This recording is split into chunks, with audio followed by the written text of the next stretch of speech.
That's right. We're on New England Sports United. And you know what? We're back for another episode of Take Two. Ben Vitale on the bottom, Andrew Kibbe to the upper left. Thank you, gentlemen, for coming onto the show. Thank Of you for course. having us. Thanks, man. Formal attire encouraged. I tip of the cap to you, Kibbe, for this great idea. It looks like we're waiters, you know. It does. At a high-star restaurant, 5-star. Financial advisors, the whole nine. So I do want to get into a variety of topics, one of which the NBA Finals. Lakers were up 2-0. Miami clawed their way back and kind of stole one in Game 3, kind of buying more time for Goran Dragic and Bam Adebayo to come back from injury. How important was that Game 3 victory, and what was the deciding factor, Benny? Definitely a huge game for the Heat. If they went down 3-0, that would have been it, you know. And maybe not in 4, might have been in 5, but it still would have been it. This gives them a fighting chance for sure. They brought it back. They got Bam back tonight for Game 4. So if they can win tonight, it's all tied up. Who knows from there? You know, like Jimmy said, they're in trouble. Are the Lakers in trouble, as Jimmy Butler said at the end of Game 3, Kibbe? I mean, how much trouble can you be in when you have LeBron James on your team? Let's just true. look at it like that. He's been down 3-1 before, and I would have said he's in trouble at that point, and he ended up winning that series. So I don't think the Lakers are in trouble. I mean, they're still leading the series. Right now, the Lakers are up 2-1, and I think as long as you're on top, you're not in trouble. Very true. In Game 3, I've been saying for quite a long time now that the Lakers are kind of at their ceiling when Kuzma's hitting their shots and KCP's hitting his shots and Morris is hitting shots and Rondo's hitting from 3, which he's been shooting like 42% from 3 in this series, which is like out of mind coming from Boston Celtics fans like the three of us. Yeah, what was that 12 years ago? I know, right? But Howard, KCP, Danny Green, and Rondo combined for 15 points in Game 3. That's not really the strongest of showings. How important is that bench depth for the Lakers going forward? Maybe you want to take this one? Me? All right, yeah. Well, I mean, like I said, you have LeBron James, so how much trouble can you be in? But at the same time, basketball is a team sport. So Anthony Davis has been playing out of his mind. Is he shooting above 53, like 53% still from 3 or something ridiculous like something that? bonkers. Yeah. So, I mean, Anthony Davis is playing out of his mind.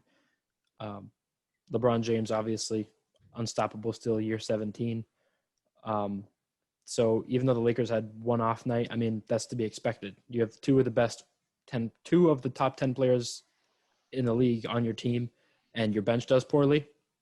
Not everyone's going to be able to carry, even if you have two of those guys, two of those stars. So, yeah, it makes sense they lost if their bench didn't play well.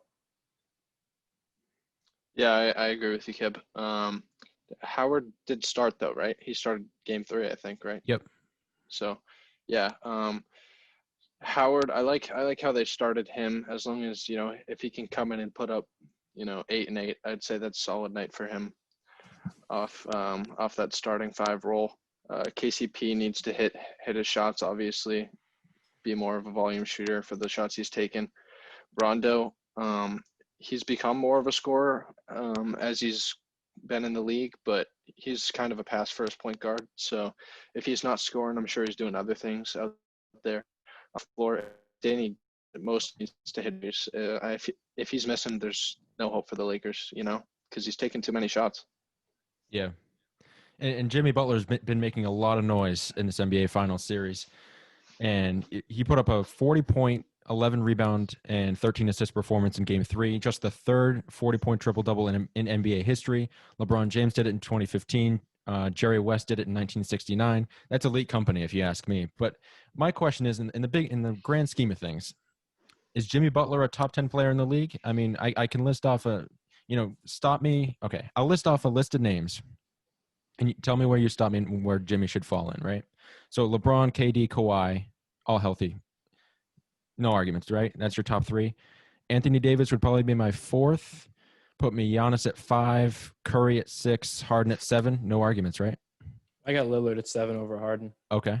Yeah, definitely. I got Lillard above Harden.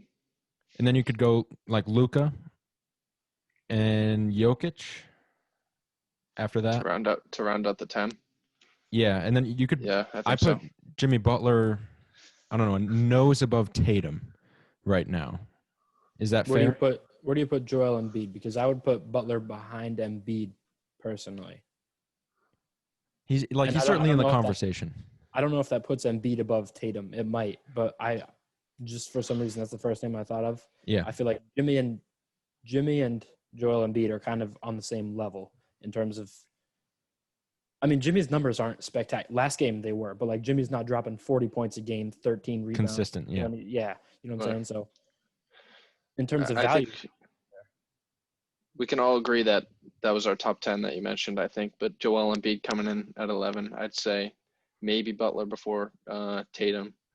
But we all know Tatum's going to go above both those guys and crack the top 10 next year. So yes, sir. as Yeah. of as of this moment, that's what I would rank it. I agree.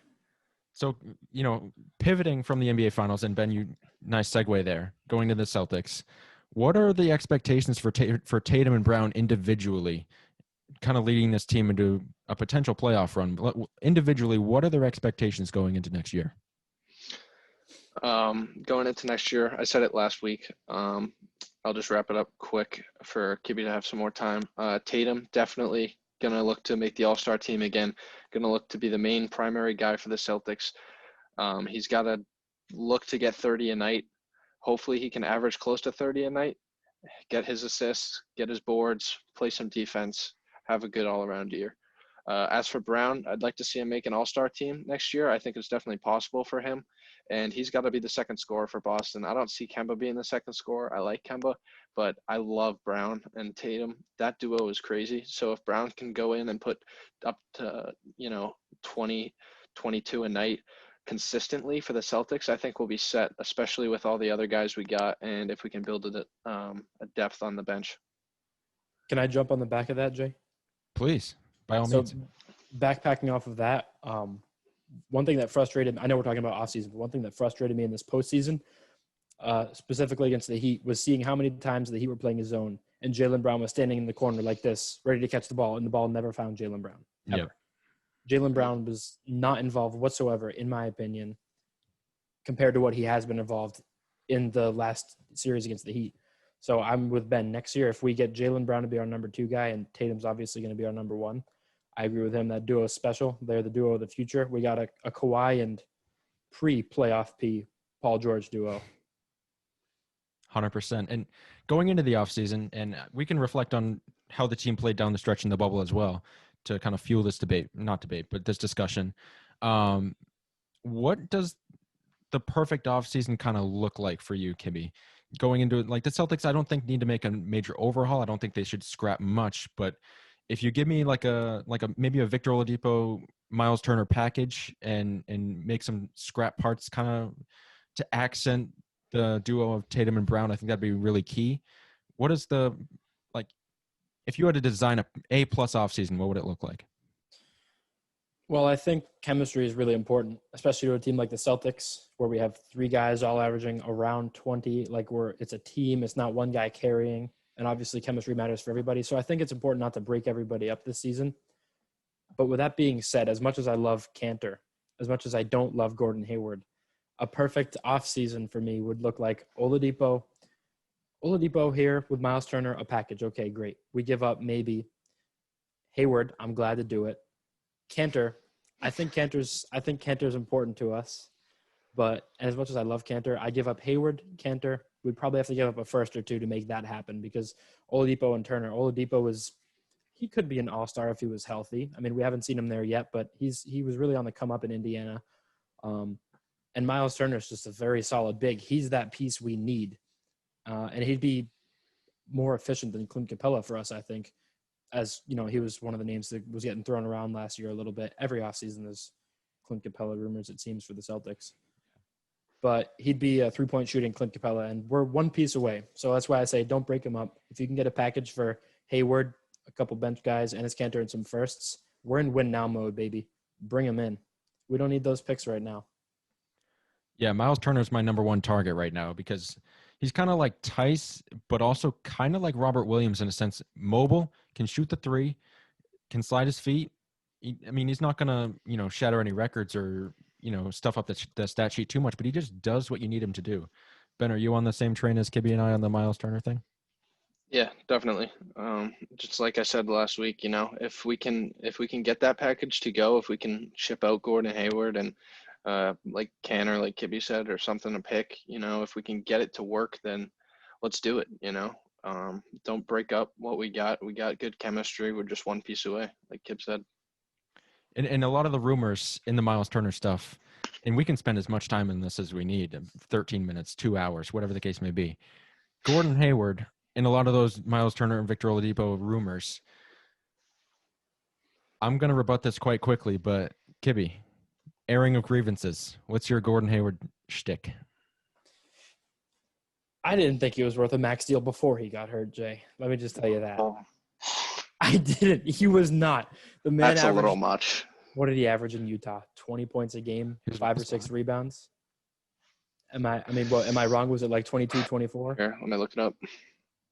But for a man like Gordon Hayward to come in here and get injured, I feel for him. Trust me, I do. And I want him to succeed on the Celtics. I really do. But there have been too many instances where I've said, yes, Gordon, please, we need you to make a layup. And you know what a professional basketball player has done in that moment? He's missed a layup. So, and listen, don't get me wrong, he's not a bad player either, but I can't get over his contract. That's like paying $300,000 for a 2007 Ford. We don't need that. Ben, what's his stats looking like? Yeah, I got his stats pulled up here. The year before he came to Boston in Utah, played 73 total games that year, so he had a pretty good year. Field goal percentage, shot 47% from the field. As for points, he had 22. Okay. Assists, he had 3.5. And total rebounds, he had about 5 a game, 5.5. So 22, 6, and 5. That's not a max player. Well, yeah, I think it all goes back. At his age, 26 on the rise. I don't think that's a max. I don't know. I think it's close. It might be close, but it's not. I think we're right to give him the max there. Obviously, it stinks that he got hurt and stuff, and that really was detrimental to his career. But I don't know. At the moment, I think he was a max. I agree. It was definitely detrimental, and I do want him to succeed, and I would love to see him on the Celtics, but that's a max deal. Imagine if we could have snagged somebody else on a max back then. Like, imagine if we got instead of a all-star, sub-all-star Victor Oladipo level player, imagine if we used that max to bring in an all-star caliber center, which we could have used. Or at the time, maybe an all-star caliber point guard, because we just lost Isaiah Thomas by then. We did have Kyrie.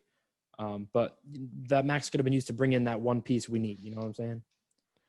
Yeah, it all comes down to how you define a max. And that's kind of a vague topic. But when you think of max, you think of like LeBron. You think of Steph. LeBron, you think of KD. Lillard, Harden, KD. Yeah. Gordon's definitely not on that level. So I could but at that time, the Celtics were like Isaiah Thomas, Al Horford battling Cleveland, and KD had just denied them the year before, and they were just like, all right, we need a piece. We didn't know what Tatum was going to be, and we didn't know what Brown was going to be, and we were just like, yeah, we need a piece. We have the money. Let's do it. I struggle with that, but I do see the ideology behind keeping Hayward, and you might want to close your ears for this one, Kibbe, because this might hurt you. But if you can make a lineup of 5 people that can shoot, dribble, and pass, and can switch, pick, and roll, and can defend their position, that's pretty valuable. And Gordon kind of provided that. That could be like the Celtics version of the death lineup with Steph, Clay, Iggy, Draymond, and KD. Certainly, that's an outlier of lineups right there, and they have generational talent. But the Celtics could make their own lineup, certainly kind of like that, with Smart, Tatum, Kemba, Jalen, and Gordon Hayward all on the court at once. I don't know. I kind of like the looks of that. Ben, what do you think? So I disagree, because we did that this offseason and clearly it didn't work. Obviously, that lineup sounds totally killer, and I love the sound of it, and it should work, but it just doesn't, especially once we get to the finals and we have to play that lineup against the teams in the West that are bigger, like the Los Angeleses and the Denver Nuggets are going to be there in a year or two. We're not going to be able to have somebody guard Jokic in crunch time. We need a big. We need a Miles Turner. Yeah, if that sacrifices the, like you said, dribble drive, kick, dribble drive, screen and pop, all that stuff. I say, it's worth it, because we need a big to defend. Defense wins championships. I don't want to talk, but.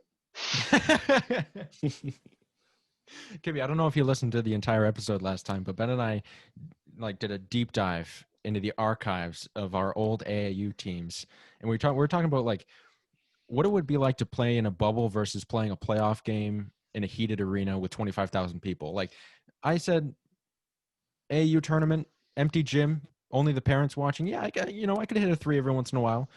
Ask me to hit a three, yeah, like 25,000 people there staring at me, yelling at me, doing the free throw, like distracting me. That thing's going to the 8th row, uncontested. Like, what do you think it would be like to play in a bubble versus, like, because we were talking about Tyler Hero and how he went off for 37. What do you think it'd be like to play in a bubble? I think it caters to the guys who want it badly, and I think it caters to the underdogs a little bit too, because it gives them a chance. If you're coming in as a 1 seed into a bubble, obviously you're expected to win, but you're not thinking, all right, we got our fans, we can support our fans. You have nothing extra from being in a bubble. Whereas the underdogs, they have, okay, well, we don't have to worry about home court advantage being lost. We don't have to worry about fans heckling us. We don't have expectations of our fans booing us. I think it's easier to play in a bubble for the underdog because, like I said, the 1 seed's got nothing to gain from it. The underdogs, it gives them mental toughness, I guess, or it gives them something they don't have in an arena when there's 25,000 people screaming at them, Mm-hmm. Yeah. Just a quick answer here. Who is the Celtics like number one threat as of today? Philadelphia with Doc Rivers in town, Giannis coming back strong. Is it Miami again? Is it Toronto who played them tough? Like, who is it? Who's the number one target that the Celtics have to circle on their calendar? Milwaukee unless Giannis leaves this offseason, it's Milwaukee. If Giannis is in the East, it's Giannis. Otherwise, I don't think we have a huge threat. The Raptors series should have been over in 4. We squabbled that one. Yeah, 4 or 5. Ben, same answer from last week. I disagree with Kibbe on the Milwaukee thing. Even if Giannis stays, they kind of haven't proved that they've been able to get out of the playoffs. They've gotten out of the playoffs, that's for sure, but not further into them. That's fair. That's fair. Even with Giannis, even if Middleton, when he's there, when he's healthy, and they're clearly not going to bring in a second guy for Giannis that's better than Middleton. I don't see that happening. So I think our biggest threat is probably Miami with Tyler Hero coming up. And I do like Doc Rivers in Philly. Yeah, I mean, I see the whole Giannis thing because, on paper, the Celtics really don't have a guy to, match up with him one-on-one right now. But I see the Toronto thing because Toronto's always slept on and they played us tough in 7. But also, Miami is kind of in this kind of sleeper mode where a lot of people don't really expect them to, get to the NBA Finals again next year. This might be just an outlier season, and they might eat up that perception of them. You know what I mean? So, and Doc Rivers might switch things up. That remains to be seen, though. But going into the NFL, and I do want to switch gears here, is Patriots come up short in Arrowhead Stadium last night, and that's kind of the opponents that you need to play well against. And Mahomes wasn't really on target in the first half. Kind of leaves the question, would the Patriots have won that game with Cam Newton under center? How valuable was Cam Newton to the Patriots? Kibbe, you're shaking your head. Oh, yeah. Quick answer. Cam Newton is our most valuable player. Maybe not the fan favorite yet. You could say Julian Edelman maybe or James White because they've been there longer. But in terms of the value they bring, Cam Newton. Obviously, he's the most important to our team. He's our best player. We still would have lost to the Chiefs. They would have still crushed us. Ben? Disagree again. Jeez, I didn't think we'd disagree this much, Kev, but we are. I don't know. I see Cam Newton coming in last night and taking advantage of how poorly the Chiefs played. 6-3 in the first half with the New England Patriots with Brian Hoyer under center. Yeah, that wasn't great. Should have been 6-6 if Belichick didn't go for it, or if Brian Hoyer just threw it out of bounds instead of taking a sack. Mm-hmm. It should have been 6-6 going into half. But if Cam Newton was there, I say it would have been a lot closer than it was, and then we could have even gone for a win, maybe. Obviously, going into the game, I said that the Chiefs had it. I think me and you agreed on that, Jay. Yep. But after seeing what happened, the Chiefs were not all on the same page. They didn't play well last night at all. Maybe they had a good second half, and it could have been that pick six by Matthew that turned the game around for them. But I don't know.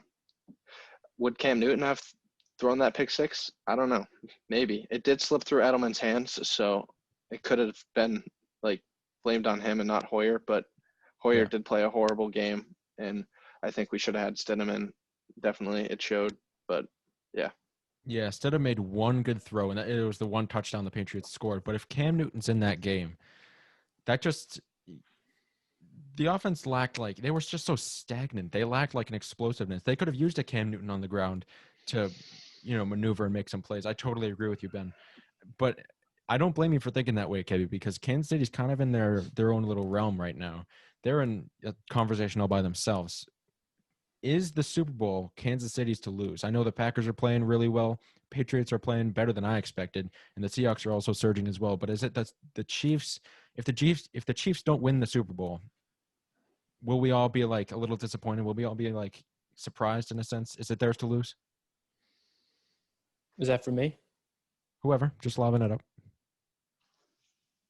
I don't think. I mean, it's not like on the same level as the Golden State Warriors and Cavaliers being a lock every year for the finals for from 2015 to 2019 or 18 or whatever it was. Yep. It's not like, oh well, we know who's going to be there. I think they are one of the favorites, but I mean, we've had some really close playoff games in the past.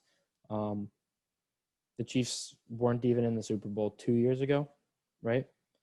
So yeah, I mean, it's not like they've been there every year and they're repeat offenders, But like Michael Jordan said in The Last Dance, if you win it, it's yours to defend and make someone take it from you. So I don't think there's as high expectations, but yeah, I think they're expected to defend their title. I agree with you in a sense, but also you got to think that this is their fourth season starting off 4-0 in a row, right? Yeah, I did see that. Yes. So they set the bar high there. Obviously, they had a great year last year, and you said playoff games, and obviously there's multiple games in the playoffs, but not for a series. It's one and done. Yeah. So I think NFL and NBA are a lot different. They're like polar opposites because you have a 7-game series that you have to work with in the NBA. If you lose the game, it's not like, all right, go home. Like it's all right, back to the whiteboard. Let's see what we can change up to go out and win the series. In the NFL, it's like halftime. All right, we're down. All right, we got to do something now to turn this thing around. And that's the thing. Like anything can happen. It's one game. And I think if, let's say, they don't have home field advantage, the Seahawks beat them out for it or the Packers beat them out for it, like who knows what can happen. Arrowhead's a big stadium. And I know it's, we don't have fans right now, but Arrowhead had some fans last night, and it wasn't as loud as it can be, but it's still pretty loud. And I'm sure it can be tough for an away team to play in any sort of place where you got fans yelling at you, So you think it is theirs to lose? I think so. Yeah, I think they got the Packers coming at them and the Seahawks, and it's going to be tough, but they, like you said, they got to defend it. So I'm excited to see what happens. Yeah, this is what I've been saying about Patrick Mahomes is that he's so unique in the fact that, sure, like the receivers elevate him and, that supporting cast is really great. But I've never been so certain when they're planted at the 50-yard line that they're going to score. Like in my life, I've never been so like they're going to score. They're at the 50. It's going to be like a 50-yard bomb. Here it is coming up. 3, 2, 1. You know what I mean? Like I'm so certain whenever they get the ball 50 yards and in, it's going to be a score regardless of what happens. With the Chiefs you're talking about? Yep. Yeah, I agree with you. Their offense is just crazy good. Mahomes has so many targets to use, and with the rookie now too, the rookie running back, he's a beast. So if their passing game's not working, they can just go to him, and they got so many different options. So I do think when they get into that red zone area, you got to think immediately like, all right, this is going to be a touchdown. Like there's no stopping them. Yeah. By the way, there are a few teams out there that I would consider fool's gold, and I don't believe in them one iota. I don't sell your Kibbe's big into investing. Warren Buffett, sell your stock right now. Sell your stock on this team going forward. All right, I'm going to call my shot right now. 3-1 Chicago Bears, 3-1. They will finish the season 6-10. They're going to Oh. lose. They're going to win 3 games the rest of the season. I'm calling it right now. That's I crazy. can see both sides of that coin. Khalil Mack is a single man wrecking team, Yeah. so it's hard to say they're that bad just based off their defense alone. But then again, I mean, how successful can you be with Mitch Trubisky running the show? That's what I'm saying. Like, even when they pulled him for Nick Foles, I was like, well, yeah, in the NFL, you've Mahomes, Wilson, Rodgers, Lamar Jackson, Deshaun Watson. Hey, look at you, Nick Foles. It's not, it's not an elite team, not an elite quarterback. He's not going to elevate them. I'm calling my shots right now. They're going to win 3 games the rest of the year. I don't even know what that equates out to. 3 and what are they? 3-1 right now. Yeah, 6-10. You had it right. Yeah, so they'll go 3-9 the rest of the year. That's my prediction. I don't know if they'll be that bad. I don't think they'll be any playoff contenders, or maybe they might. I don't think they're any Super Bowl hopes, but I don't know if they'll be that bad. So as for the playoffs, they're in the NFC North with the Packers. I think they can slide into a wild card if they end up having a good rest of the year. The NFC West is crazy good though, so you got to account for that division. But the NFC East is horrible. There's no way we get a wild card from them. But I just pulled up their schedule right when you said that, Jay, because I was interested to see like what games are winnable and stuff. I think Buccaneers are all over the place. They got the Buccaneers next week. That's I think Tom Brady is washed up. I think he can't pass. He can't pass the football. The dude has an interception. 5 touchdowns, 369 yards last week. Okay, all right, great game, good game. Ben, against Justin Herbert. I'm Herbert. With you, Ben. He could barely hold his own. I saw something that said Tom Brady threw like 6 pick sixes in his last 4 games, or 4 pick sixes in his last 6 games or something. Yeah, that's what I'm talking about. He can throw it, but he just throws to the wrong team. Okay. Yes. Oh my. Yeah. He can throw the ball on occasion. So I think the Buccaneers game's going to be close. How can you say it's not going to be close? The Bears are 3-1 against the Chargers. Jay, exactly. And Jay, listen, Justin Herbert, great defensive personnel. Jay, last year, Mr. Crablegs, what was his name? Jameis Winston. What? Jameis Winston. We eat dubs. This thing has gone off the rails. No, but Jameis Winston last year, wasn't he topping the league in touchdowns? Yes. On Tampa Bay with Mike Evans. I know he had a lot of interceptions too, but he's on Tampa Bay. He's on top in touchdowns. So if Jameis Winston can win in Tampa Bay, of course Tom Brady's going to be able to throw touchdowns in Tampa Bay. That doesn't make them a winning team. Jameis Winston he led the league in touchdowns and interceptions. But are the Buccaneers anything to consider? No. I can't believe what I'm hearing right now. You got Mike Evans and Chris Godwin. You got Gronk, who hasn't caught up all. His hands are bricks. He's got the receipt. Dude, cut it out with that face, man. I can't believe I let you guys on my show and you guys sabotage it like this. Here we go. What is this?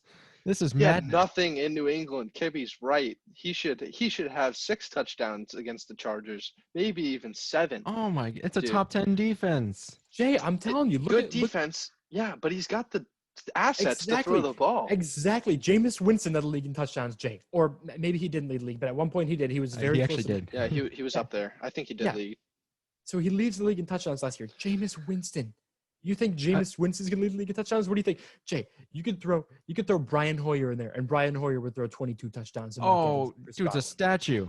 Dude, okay, I'll concede. Tom Brady is closer to the average quarterback than he is number 1. I will concede that. But the only reason they're mentioned in the Super Bowl bubble of teams within like top 5, top 6, top 7 teams is because of Brady. If they bring back Jameis Winston, they're a lottery team. Nobody has hope in them. It's because of Brady's pedigree and it's because of Brady's past. It's not because of his ability. And they're living up to it. All right, I just want to do a quick tier of the quarterbacks maybe, and we can see where we're at with that. Sure. And then I kind of wanted to hop back into the Bears schedule if we could and kind of go through that and maybe pick out some wins for them. Yeah. All right, so I'd say quarterback top tier, number 1. I think we got Lamar Jackson, Patty Mahomes, Russell Wilson, top them 3. I'd put tier 1. Maybe Aaron Rodgers. What do you think about Josh Allen this year, though? Are you going just off this year? Because I would say this year so far, don't call me crazy here. So far, Yeah. I think Josh Allen has outplayed Lamar Jackson this year. I agree with that. Definitely. But just because of the past, that's why I put Lamar Jackson in I see the what you're first saying. tier. Yeah. So going off past, I agree with you. Coming off past and like present day, obviously Josh Allen's up there, so I'd put him in tier 2. But Jay, would you put Tom Brady in tier 2 with guys like Lamar Jackson, Deshaun Watson, maybe Aaron Rodgers if he doesn't make the top tier? No. You wouldn't? Okay. No.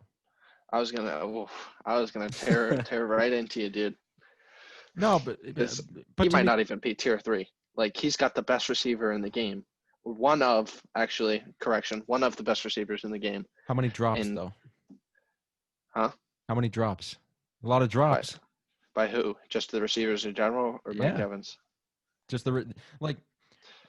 And could that be his throwing? Okay, so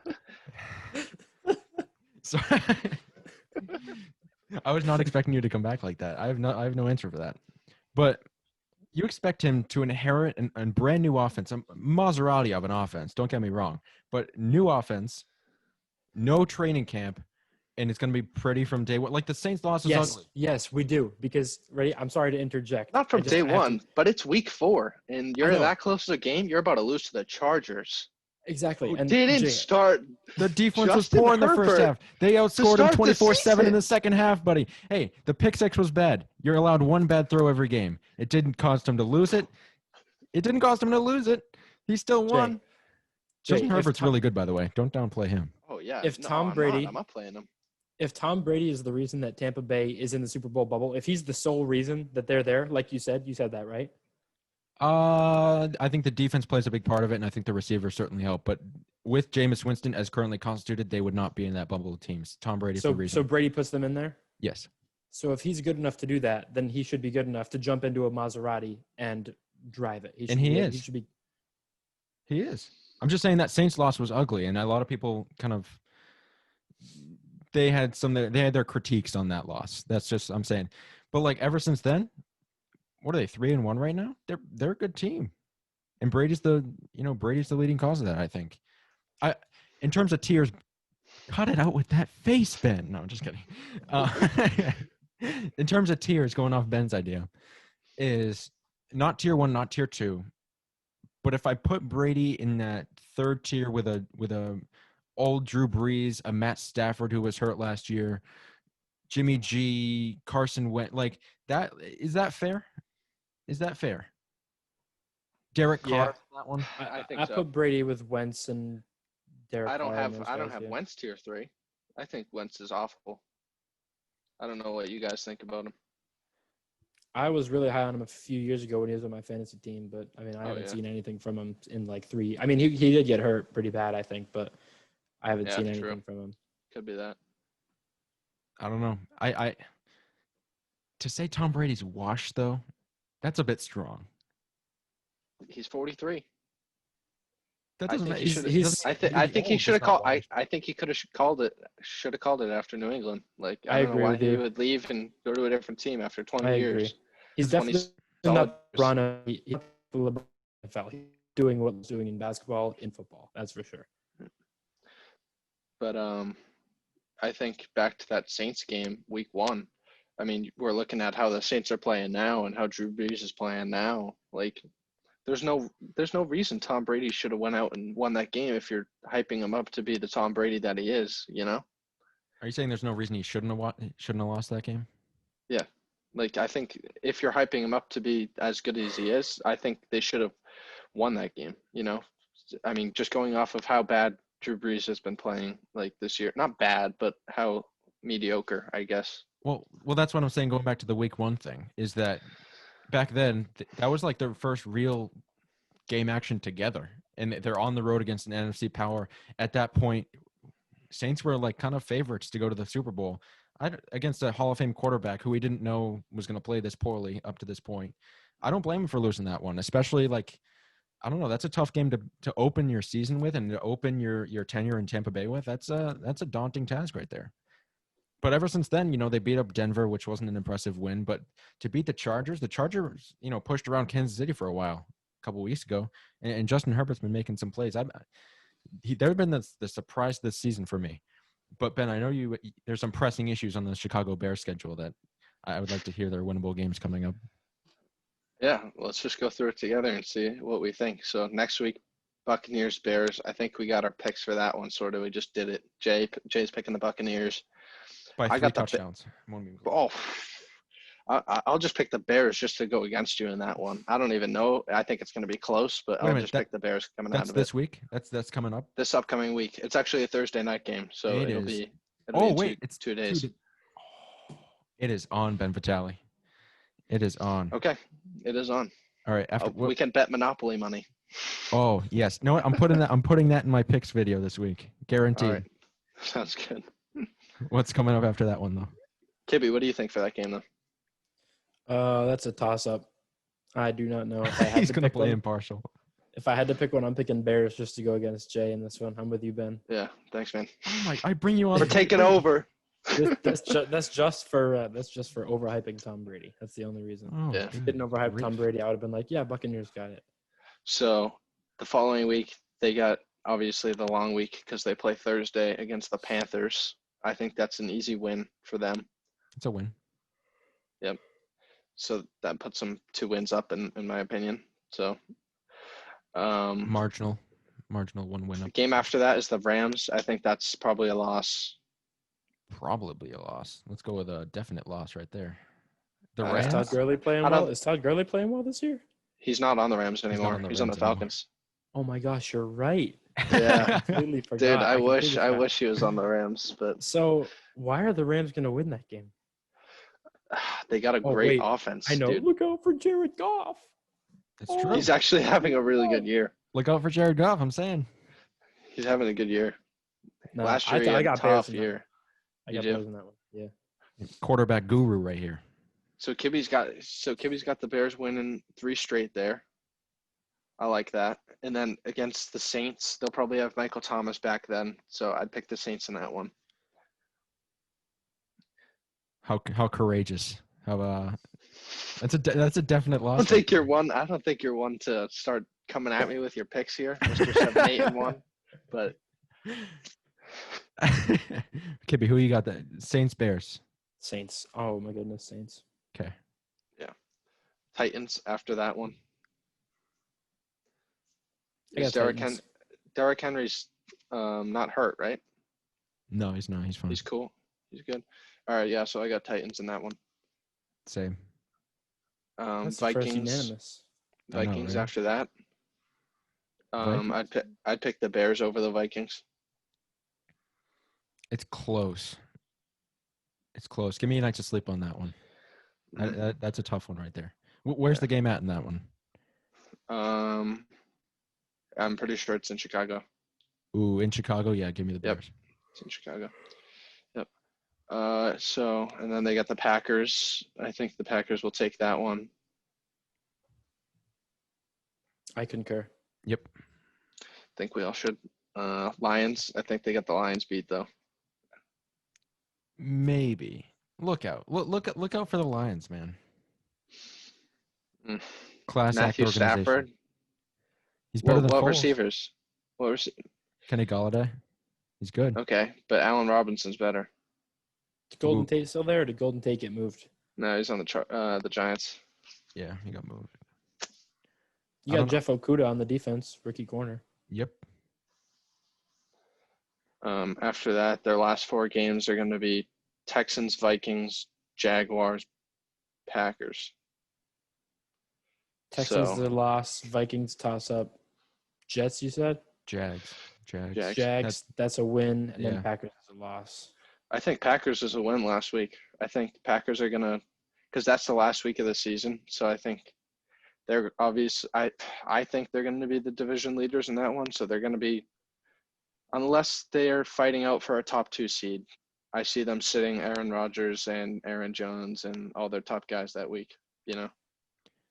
Wait a minute. So can we settle this right here now? Like, can we have a bet that goes through the season about the Bears?